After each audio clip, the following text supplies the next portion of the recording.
Det her er Hansen. Han ejer en virksomhed. Han har 10 medarbejdere ansat, der producerer og sælger stålemner. Hansen har selvstændigt drevet virksomheden frem i 4 år, men har på det seneste oplevet en tilbagegang i salget. Han ønsker derfor at minimere omkostningerne og effektivisere produktionen. Men på grund af den øgede miljøbevidsthed fra Hansens kunder, vil han ikke blot effektivisere sin produktion, men samtidig lede og producere mere miljøkorrekt. Han ved imidlertid ikke, hvordan han bedst indfører miljøledelse eller udarbejder miljøredegørelser. Derfor søger han nu efter nogen, der kan hjælpe ham. Det kan Greenet. Greenet er et offentlig-privat partnerskab til fremme af grønne teknologier og bæredygtig udvikling. Kontingentet varierer alt efter antallet af medarbejdere, der er i netop din virksomhed. Det årlige kontingent inkluderer alle Greenets ydelser, med undtagelse af enkelte arrangementer. Som medlem opnår du en række generelle fordele. Dine miljøtiltag bliver synliggjort, og du kommer i dialog og samspil med kommunen. Du får også styr på miljøet i forhold til kunder, leverandører og andre interessenter.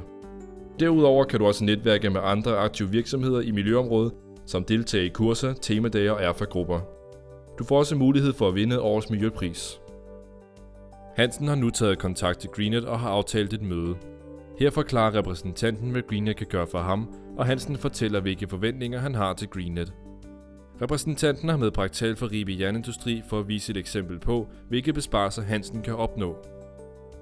Her siger blandt andet, at energiforbruget ved produktionen er faldet med 21%, og vandforbruget er faldet med 69% fra 2009 til 2013. Men hvad er det, Greenet kan tilbyde? Greenets kerneydelse er at hjælpe med udarbejdelse af en miljøredegørelse, som er grundstenen i effektiv miljøledelse. Miljøredegørelsen indebærer kortlægning, vurdering samt mål og handlingsplan. Ved kortlægningen får man et overblik over miljøpåvirkninger, energi og ressourceforbrug. Udarbejdelsen sker i løbende samarbejde med en Greenet-repræsentant og en sagsbehandler fra kommunen.